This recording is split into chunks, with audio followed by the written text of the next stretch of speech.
Welcome to Raven's Nexus. We are here with One Piece, Chapter 1172, The Elbaf I Dreamed. We had some delays, we had some stuff happen, but we're not going to let it hold us back, and we're going to jump right into the goat of the story. We start with the cover panel with a reader request, swans helping themselves to Bon Clay's makeup. It's good to see that Bon Clay is still alive, especially with us knowing that Impel Down is about to flood. And I can't wait till the next time we see Bon Clay interact with Luffy, especially seeing the straw hat on one of the swans behind him. On that other note, let's just dive right in. We jump right back to the skylift halfway up with Scopper telling everybody about the 3 enemies trying to subjugate elbaf, and that the goal is to kidnap 10 giant children to force the giants to submit. They want to take them to the Holy Land and coerce the warriors of Elbaf to be battle slaves.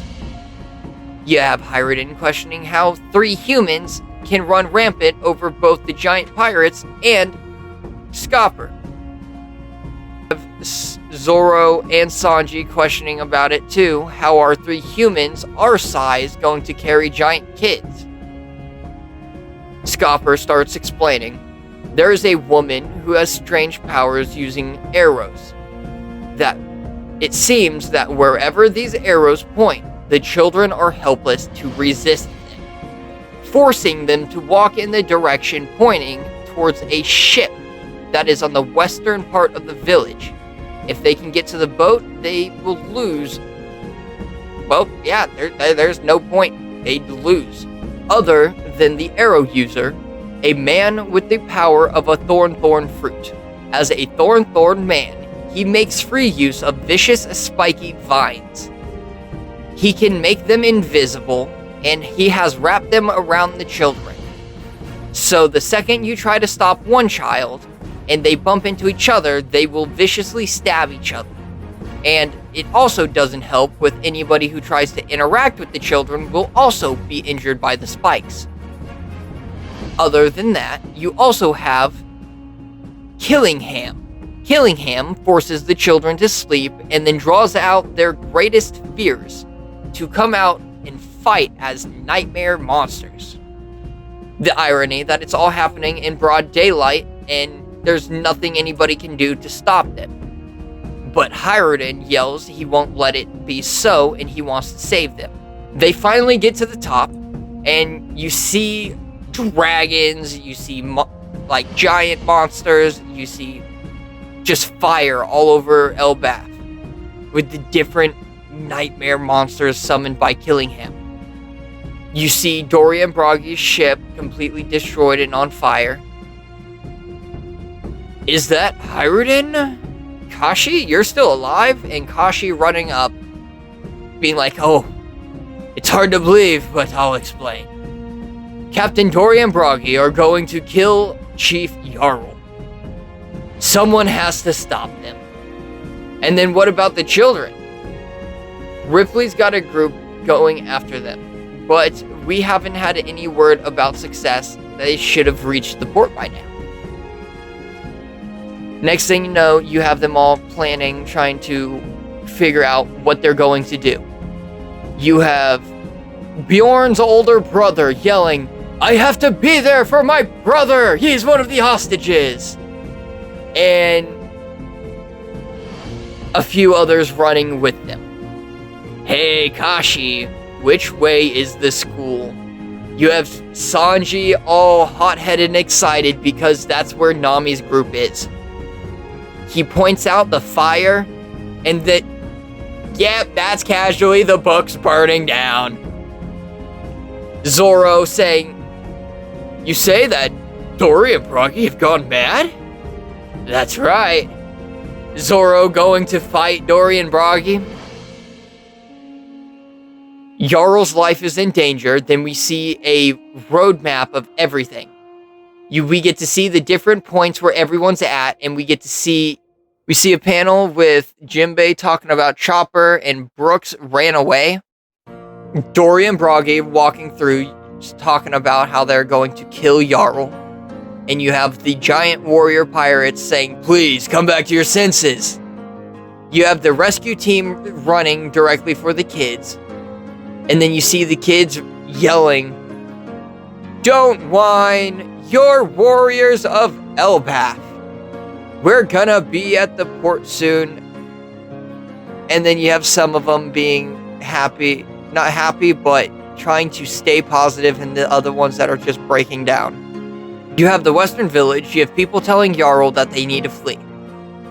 But he wants to stay because he has something to tell elbaf. "Hear me, elbaf. I wish to tell you everything before I die. Our old liege, wise King Harold, wished to bring elbaf into a world government, so we might coexist with the rest of the world. Emu, ...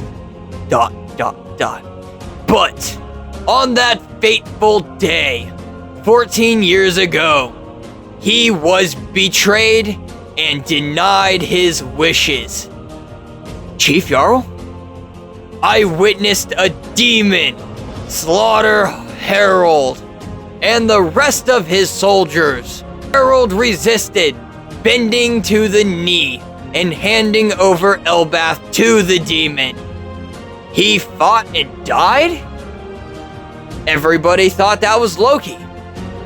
But if the people learned the truth, they would rise in vengeance and become the warfaring nation Harold did not desire. So I held my silence.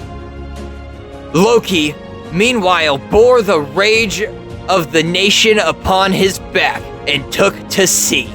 He may be a tactless man, but Loki is innocent. A bit inaccurate, but a nice turn of pace. That's amazing. The way Zoro said that. Nicer than he deserves. You know, I'd beat a pirate into. Yeah, annoying. That's like one of the jealous younger brothers that's only can think of the moment you tease them growing up. And it's like, I remember when you took my crackers. But today, it seems though they had given up initially, they once again require our massive power. And thus, 3 demons have come back in an attempt to take over our country. Yawn. I could take a nap. Still complete the mission at this point. Sommer's complaining. Listen up, you devils. If you spare the children's lives, we will freely give up our culture and history. But if you think you've broken our spirit, you are sorely mistaken. Do not expect Harold's patience from us. You think you can rule over us? Enslave us? Who do you think you are talking to? I'm sorry, children. I must ask you to cover your ears now. That's right, Jarl. You tell him the elbaf I dreamed of doesn't bow down to anyone. You have Usopp proudly yelling even though he is still tied up. If the world is destined to be split in two, as the Harley prophecy suggests, then elbaf shall be an enemy to the world government. Did you think that thorns, reversey, and illusions would cause us to submit to your yoke? I like that old man. Yeah, he was the greatest warrior 3 centuries ago. We will never give into your rule. Am I wrong? All you proud warriors of elbaf. You're damn right. The elbaf I love is back, and you have Usopp fawning over with hard eyes. Fine, just think of a way to undo these arrows. Protect the peace that Harold envisioned. And you see the giants rushing at Dory and Broggy. We've caught up. So you don't want to get in between them. And Zorro looking up. I have a plan. Pulling out his sword. To be continued. Yeah! Holy fuck! I can't say that. I can't say that.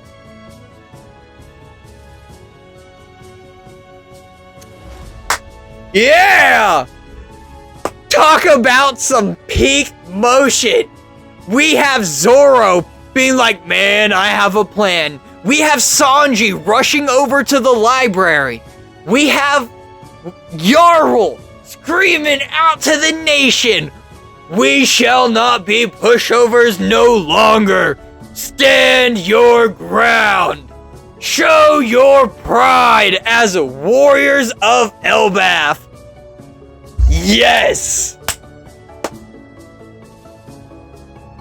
The next few chapters are already out. I'm gonna try to get them worked on. I'm gonna try to get everything caught up, especially with...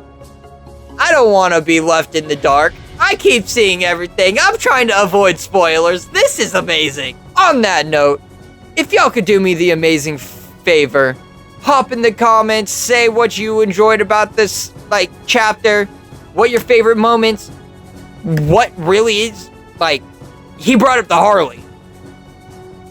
What's the difference between the multiple worlds? Everything coincide with it, or what? If you could like the video, and thank you if you made it all the way to the very end. This little bit really does mean the world, especially to a small creator trying to make big. And subscribe if you want to see more and just want to see everything fly. Thank you for sticking out. Have a fantastic day.